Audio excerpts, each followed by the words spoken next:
کسی کسی دن نا بندے کا دل کرتا ہے کہ بغیر کسی وجہ کے، بغیر کسی کام کے، بس ایسے ہی پھرتا رہے جس طرح سے جیسے نہیں گاواں مجھیاں پھردیاں جیسے ہم لوگ بچپن میں پھرتے تھے کہ کوئی مقصد نہیں ہوتا تھا. ذرا دیکھا جی اچھی ہوا چل رہی ہے تو جناب باہر نکل گئے، چاہے وہ اندھی آ رہی ہے کٹے بھی پھک دے پھرنا.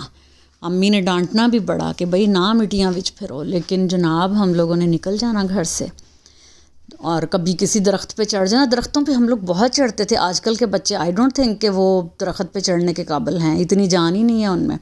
ہم لوگ چڑھ جاتے تھے اور اوپر سے چھلانگیں لگانی. کئی دفعہ وہ ہمارا جو تھا نا گھر تو وہ تھا اس کے ارد گرد آم کا باغ، تو اس میں جناب ظاہر آم کے ٹین آپ کو پتہ ہے، اگر نہیں پتہ تو بہرحال کچے ہوتے ہیں بہت. تو یہ ہے کہ جب ہم لوگوں نے چڑھ جانا تو کئی دفعہ ٹین ٹوٹ جانا، تو پھر ابو کو شکایت آنی کہ شاہ جی تہاڑے بچے اج ساڈا امب دا ٹین توڑ گئے نے اور امباں دا بھریا ہویا سی. ان کو بڑا بیچاروں کو افسوس ہونا جن کا ظاہر ہے وہ پھل ضائع جانا، لیکن ہم لوگ ڈھیٹ ہم نے اگلے دن پھر پہنچ جانا. تو اسی طرح سے نا دل کرتا ہے کہ انسان اب بھی جیسے اسی دور میں پہنچ جاتا ہے، ایسے ہی بلا مقصد کہیں نکل جائے. تو میں بھی اس دن گئی ہوئی تھی تو میں نے کہا چلو جی آج ایک راؤنڈ لگاتے ہیں. اسی طرح بلا مقصد ہم لوگ نا کم از کم ہم 1 گھنٹہ گھومے ہیں.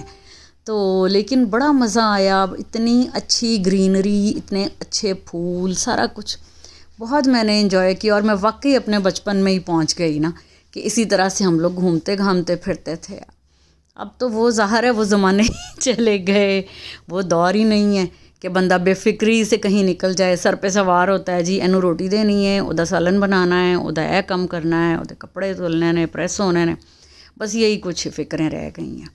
تو آپ لوگ کیا کرتے ہیں؟